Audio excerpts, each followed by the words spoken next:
ප්‍රේමවන්ත දරුවෙනි. තවමත් අපි කතා කරමින් ඉන්නේ මන්නා භෝජනය පිළිබඳවයි. වැඩි ඈතක විස්තර නොගොස් මා ඔබට තුන්වෙනි කාරණාව අරගෙන එනවා. ගියවර අපි කරුණු දෙකක් කතා කළා. ඔබට මතක ඇති. පටන් ගැන්මේ සිටම මන්නා බුදුන තිබූ බව. එය දෙව් මන්දිරවල ස්වර්ගීය ස්ථානවල අප වෙනුවෙන් රක්ෂා කොට තිබූ බව. ඔය කරුණු දෙක අපි කතා කළා. තුන්වෙනි කරුණ manna of the Messiah, the manna of the Messiah. තුන්වන ජුදා සම්ප්‍රදාය තමයි මන්නා පිළිබඳව අපි දකින. මන්නා නම් වූ භෝජනය මෙසියස් වහන්සේගේ මන්නා භෝජනයේ ලෙසද හඳුන්වන්නට ඔවුන්ට කරුණු කාරණා යෙදී තිබුණා. මා ආදරණීය දරුවෙනි. ස්වර්ගීය මන්නා බොදුන නැවත නව මෙසායා රැගෙන ඒවිය යන විශ්වාසය ඔවුන් සතුව තිබුණා. ජෝෂුවාගේ පොතට අනුව ඔවුන් පොරොන්දු දේශයට ඇතුළු වූ සැනින් පොරොන්දු දේශයේ ධාන්‍ය කොටා රොටී සාදා අනුභව කළ සැනින් මන්නා භෝජනය අවුරුදු 40ක් තිස්සේ ලැබීම හැමදෑම ලැබීම නතර වෙනවා. මේ ප්‍රාතිහාර්යයක් නොවේද? නතර වෙනවා. ඉන් පස්සේ ආයි මන්නා ලැබෙන්නේ නැහැ. ඉන් පස්සේ මන්නා ලැබෙන්නේ නැහැ. නමුත් ඔවුන් විශ්වාස කරා පසුකාලීන සම්ප්‍රදායට එනකොට නික්මයාම පිළිබඳව හා පාස්කුව පිළිබඳව අලුත් මෝසස් අලුත් මෙසියස් මේ වැඩසටහන් මාලාවේ දෙවන වැඩසටහන් මාලාවේ අපි මේ පිළිබඳව ගැඹුරෙන් කතා කළා. ප්‍රේමවන්ත පුතේ ප්‍රේමවන්ත දුවේ නව මෝසස්. ඒ නව මෝසස්ගේ පැමිණීමේදී අනිවාර්ය සාධකයක් හැටියට ස්වර්ගීය මන්නා භෝජනය ඔවුන් උගන්වන්නට පටන් ගත්තා. මෙසියස් නව මෝසස් සම්පූර්ණයෙන්ම අපට උගන්වනවා ඉතා පැහැදිලිව අපට උගන්වන්නට පටන් ගත්තා. කුමක්ද? නව සම්ප්‍රදායක් බිහි වෙන බව. ලොකු ආදරයකින් උන්වහන්සේ ඒ දේ අපට උගන්වන්න පටන් ගත්තා. ප්‍රේමවන්ත පුතේ ප්‍රේමවන්ත දුවේ. දැන් මේ තුන්වෙනි සම්ප්‍රදායට අනුකූලව මන්නා පිළිබඳව අපි යමක් ඉගෙන ගන්නට යම්. And since they also believed that the Messiah would be the new Moses, many of them expected the return of manna would take place at the coming of Messiah. My brothers, my sisters, they also waited for the coming of new Messiah who will bring manna together with him. So, my brothers, my sisters. Now, we will cite just a few examples as I am trying to give you the examples. According to Midrash Rabbah කියන ලේඛනය මෙන්න මෙහෙම සඳහන් කරනවා. As the first Redeemer caused manna to descend, as it is stated, because I shall cause to rain bread from heaven for you, Exodus 16:4, so will the later Redeemer cause manna to descend, Ecclesiastes Rabbah 1:9. අපට ඉතා පැහැදිලිව ඔන්න කියනවා. නව Moses පැරණි Moses වගේ පැරණි Moses ගෙනාවා වූ මන්නා භෝජනය අලුත් මෝසස් විසින්ද රැගෙන එන බව. ප්‍රේමවන්ත පුතේ ප්‍රේමවන්ත දුවේ. In other words, just as the first Moses gave Israel manna from heaven, so too would the new Moses, the Messiah, bring down bread from heaven. So this is the reality. So they believed as the first Moses brought down the heavenly food, manna. The new Moses, the Messiah, will also bring down bread from heaven, which is called manna. Now, මේ වගේම තවත් ජුදා රබ්බි ගුරුවරුන්ගේ ඉගැන්වීමකට මම ඔබ අරගෙන යනවා. Mekilta on Exodus 16:25 මෙකිල්තා නම් වූ ලේඛනයේ නික්ම යාම පිළිබඳව 16 වෙනි පරිච්ඡේදයේ 25 වෙනි වගන්තියේ හා දෙක බාරුක් 29 3 හා 6 සිට 8 දක්වා කොටස්වල මා ප්‍රේමවන්ත පුතේ මා ප්‍රේමවන්ත දුවේ ඊට පැහැදිලිව මෙසේ උගන්වනු ලබනවා. ඊට දෙන්න මට ඔබ වෙනුවෙන් ඒ කියවන්න. Another rabbinic commentary on Exodus states, "You will not find it, the manna, in this age, but you shall find it in the age to come." Mekilta on Exodus 16:25. In Jewish tradition, my dear brothers and sisters, the age to come also translated as world to come. And it was used to refer the messianic age, the messianic kingdom, when God would usher in the time of salvation for his people. So it is the hope that they had that there will be a kingdom of Messiah. Very soon it will be realized. That's how they believed in. So එබැවින් මාගේ ආදරණීය දරුවනි නව Moses විසින් නව මෙසියස් විසින් අලුත් වූ රාජ්‍ය උදාව ලෝකයේ උදා කරනතුරු බලාගෙන හිටියා. ඒ ලෝකයේ ආහාරය මන්නා බවයි ඔවුන් ඊටමත් ආදරයෙන් මතක් කරේ. The oldest reference to the future manna is also most detailed. In the ancient Jewish apocalypse known as Second Baruch, the author makes clear that the manna will return at the coming of Messiah. ජුදා සාහිත්‍යය තුළ තිබෙන දෙක බාරුක් පොතෙහි මෙසේ සඳහන් වෙනවා.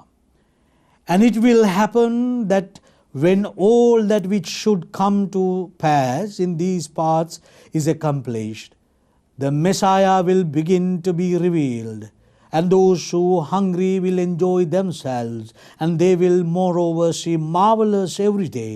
And it will happen at the time that the treasury of manna will come down again from high, and they will eat of it in those years, because these are they who will have arrived at the consummation of time. Baruch 2:29 6 8. ප්‍රේමවන්ත පුතේ ප්‍රේමවන්ත දුවේ මේ අනුව ඉතා පැහැදිලි වන කතන්දරය තමයි මන්නා භෝජනය මෙසියස් වහන්සේගේ පැමිණීමත් අවසාන නැගී සිටීමත් අතර කාලය තුලදී සිද්ධ වන බව. Coming of Messiah, it will be between the coming of Messiah and final resurrection of the dead. තව විදිහකින් කියනවා නම් එය ප්‍රකාශ වෙන්නේ temporary messianic kingdom on earth. When the temporary messianic kingdom on earth is realized, manna will be rained upon us. Then ජුදා සම්ප්‍රදායට අනුකූලව නව මෝසස්ගේ මන්නා නැවත ගෙන එන බව මේ අනුව ඉතා පැහැදිලිව ඔවුන් විශ්වාස කරන්න පටන් ගත්තා. ප්‍රේමවන්ත පුතේ ප්‍රේමවන්ත දුවේ මේ අත්දැකීම ඇතුලේ ඉතා බලගතුව අපට දැනෙන කතන්දරය තමයි සමිදානන් වහන්සේ මොන තරම්නම් තමන්ගේ ජනතාවට ආදරය කළාද කියන එක. කෙටියෙන්ම කිව්වොතින් Jewish tradition bears witness to a vibrant hope that the miraculous manna of Moses would one day come again. මේ අනුව සුපැහැදිලි කාරණාව වන්නේ මෝසස් හේතු සාධක වී මහ පොළොවට ජනිත වෙන්නට හේතු කාරණා වූ මන්නා භෝජනය නැවත වතාවක් තම අප ජනතාව වෙත ලැබෙන බවයි. And that the Messiah himself, new Moses himself, would bring it. එතකොට අපට පැහැදිලි වෙනවා නව මෙසායා රැගෙන එන යුතු බව. මේ ඉගැන්වීම් වලට අනුව ක්‍රිස්තියානි අපේ නව මෝසස් වන්නේ මෙසියස් වහන්සේ වන්නේ ජේසුන් ක්‍රිස්තුන් වහන්සේය. එබැවින් උන්වහන්සේ ස්වර්ගීය භෝජනය වස්වාලිය යුතුයමය. ප්‍රේමවන්ත පුතේ, ප්‍රේමවන්ත දුවේ, එබැවින් උන්වහන්සේ හා මන්නාහ භෝජනය අතර අති ගැඹුරු සම්බන්ධතාවයක් ඉගැන්වීම අතර තිබෙන බව මින් පැහැදිලි වෙනවා. මෙය ඊතා පැහැදිලි, නිල් කැටයක් වගේ පැහැදිලි, සක් සුදක්සේ පැහැදිලි. ඒ ඊතා සුපැහැදිලි සත්‍යතාවයක්. එබැවින් මාගේ දරුවනි, මම ඔබට ගෙනෙනවා ඊළඟ අදහස මෙන්න මේ විදිහට. When the new Exodus finally began, God would strengthen his people as he had in the days of old by once again raining down bread from heaven. Then Israel සෙනගට මන්නා බොදුන ලැබුණේ අවුරුදු 40ක් තිස්සේ ශාරීරික දුබලතාවයක් හා ආධ්‍යාත්මික දුබලතාවයන් කියන මේ දෙකම සංසිඳුවා ලන ආත්මික ස්වර්ගීක අලෞකික හා ඒ ආහාරයට ගැනීමේදී භෞතික යථාර්ථයක් හැටියටයි. අලෞකිකයි පදාර්ථය.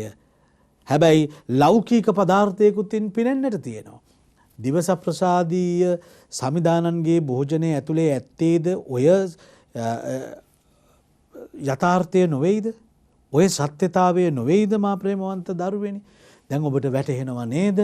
අප සමිදානන් වහන්සේගේ ඉගැන්වීම් වලටද මෙය අතිශයින් බලපෑ බව.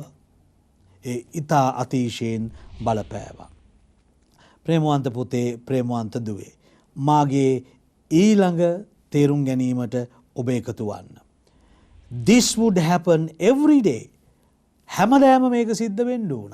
එදා සිද්ධ වුණා වගේ.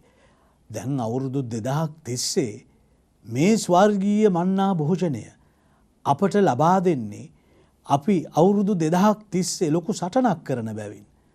ඒ මොකද්ද සටන? මානව සංහතිය මුළුමනින්ම පාපයෙන් එතර වී පාස්කු භෝජනය වූ සමිදානන් වහන්සේගේ සිරුර, ඔවුන් වහන්සේගේ රුධීරය, එනම් මන්නා භෝජනය, ස්වර්ගීය ආහාරය, දෙව් දුතුවන්ගේ ආහාරය තුල අපි ඒ රාජ්‍ය උදාකර ගනීවිය කියන බලාපොරොත්තු ඇතුවයිනේ.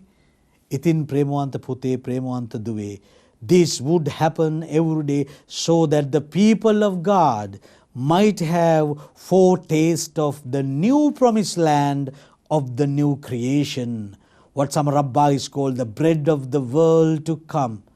Genesis Rabbaha 82:8. ඒ කියන්නේ පැමිණෙන්නට තිබුණා වූ ලෝකය, ඒ කියන්නේ දේව රාජ්‍යය, රාජ්‍යයේ භෝජනය, ඔවුන් වහන්සේගේ ශරීරය, ඔවුන් වහන්සේගේ රුධීරය නව මන්නා භෝජනයේ හැටියට පිළි අර ගනිමින් ඉන් හැමදාම සන්තර්පණය වෙන්නට නොවේද උන්වහන්සේ අපට මෙතුවක් අනාවරණය කරමින් තිබුණේ. හොඳයි. දැන් අපට ඉඩහසර පෑදෙනවා තව ලස්සන මාතෘකාවකට ඇතුළු වන්න. මේ මාතෘකාව තමයි Jesus and new manna. ජේසු සමිදානන් වහන්සේ හා අලුත් මන්නා භෝජනය. දැන් ඔබට පැහැදිලි පැරණි සාම්ප්‍රදායික ඉගැන්වීම කොහොමද ජේසු සමිදානන් වහන්සේට බලපෑවේ කියන එක අපි දැන් තේරුම් ගන්න යනවා. මට හිතෙනවා ප්‍රශ්නයක් අහන්න. මා ප්‍රේමවන්ත පුතේ, දුවේ, මම මෙහෙම ඇහුවොතින් ජේසුන් වහන්සේ ජුදා සම්ප්‍රදායේ බලාපොරොත්තුව එනම් ස්වර්ගීය මන්නා භෝජනය පිළිබඳව බලාපොරොත්තුව, එම යථාර්ථය තමන් වහන්සේ තුළම යථාර්ථයක් වන බව ඉගැන්වුවේ කොහොමද? ඉගැන්වුවාද?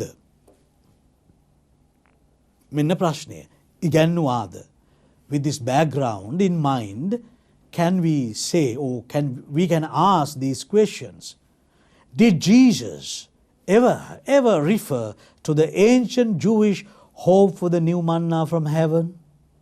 And did he ever use this belief to shed light on the mystery of the Last Supper? So what would be your answer? According to the Gospels, ශුද්ධ ලියවිලි වලට අනුව අඩුම තරමේ දෙවතාවක් උන්වහන්සේ එසේ කළා. මතෙව්තුමාගේ සුභාරංචියේ 6 වෙනි පරිච්ඡේදයේ 9 ඉඳලා 13ත්, ලූක්තුමාගේ සුභාරංචියේ 11 වෙනි පරිච්ඡේදයේ 2 සිට 4 දක්වාත් අපට හම්බ වෙන්නේ Lord's Prayer. Lord's Prayer. තව විදිහකින් කියනවා නම් new manna. එහෙම නැත්නම් සමිදානන් වහන්සේගේ භෝජනය. Bread of life discourse අපි කියනවා. ජුවාම්තුමාගේ සුභාරංචියේ 6 වෙනි පරිච්ඡේදයේ 48 71. දැන් මේ දේවල් ඔබට තේරුම් ගන්න අර පෙර කිව් ලෙස පරීක්ෂණ, නිරීක්ෂණ, සම්පරීක්ෂණ ඇතුලේ නිගමනවලට ඇවිත් විශ්වාස කරන්න බෑ. ජුදා සෙනගට තිබිච්ච පාර භෞතික, අලෞකික, අදි භෞතික දෘෂ්ටිය අපට තියෙන්න ඕන. ඔබ මාගේ සිරුර අනුභව කළ යුතුය. ඔබ මාගේ ශරීරය රුධිරයේ පානය කළ යුතුය. ඒ හරියට ස්වර්ගීය මන්නා භෝජනය හා සමානමයි. ඒ සංකල්පයමයි. භෞතික යථාර්ථයක් ඔවුන් කෑවේ ඉතා පැහැදිලිව කිව්වොතින් සුදු ලියවිල්ලට අනුව පැණි රහ ඇති කොත්තමල්ලි ඇට වගේ සුදු පැහැති ද්‍රව්‍යයක්. එතකොට ඒ භෞතිකයි. භෞතික රූපයක් තිබුණා. හැබැයි ඒ භෞතික රූපයේ දෙවික රූපයක් තිබුණා. අලෞකික භාවයක් තිබුණා. ඒ ස්වර්ගීය භෝජනයක් බව පැහැදිලි. එය ස්වභාවික සංසිද්ධියකින් ඉපදිච්ච දෙයක් නොවන බව පැහැදිලි. ආන්න ඒ සංසිද්ධියම නේද දැන් දිව්‍ය සප්‍රසාදී අප සමදනන් වහන්සේ තුල අපි නොඅඩුව දකින්නේ.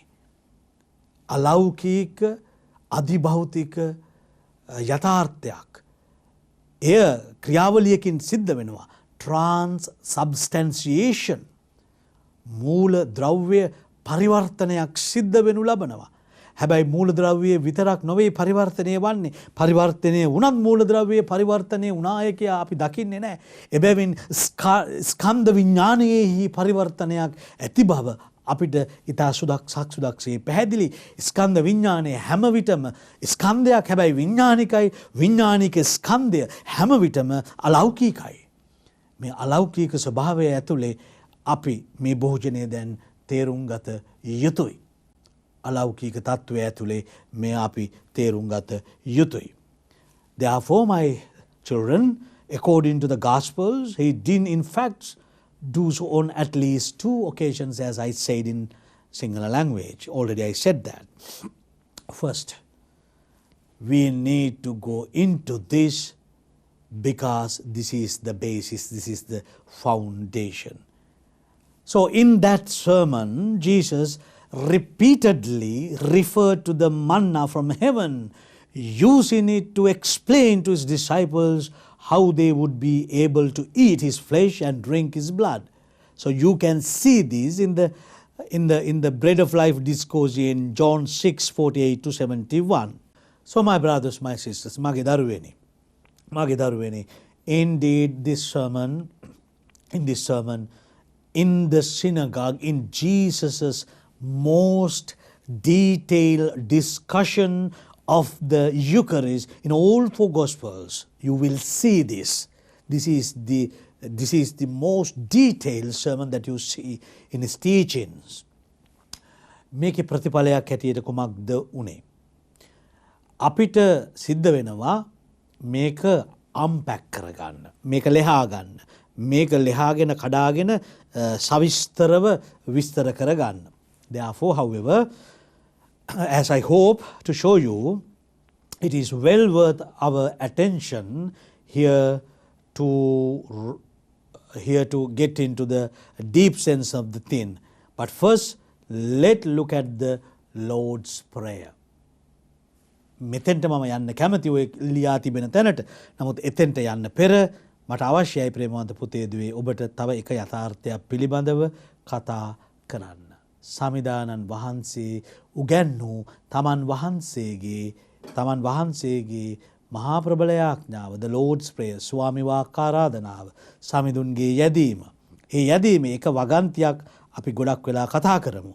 මේ යථාර්ථය, මේ මන්නා පිළිබඳ ඉගැන්වීම තේරුම් ගන්න ජේසුගේ ලෝකයේ ඇතුලේ. දැන් මේ අපි දැන් කතා කරන්න යන්නේ ජේසුගේ ලෝකයේ ඇතුලේ, ජේසුගේ ගැන්වීම ඇතුලේ, ජේසුගේ විඥානය ඇතුලේ මන්නා භෝජනයේ පිළිබඳ දැක්මයි. සුද්ධ ලියවිල්ල ඇසුරු කර ගනිමින් ඒ තේරුම් ගන්න අපි උත්සාහ කරමු.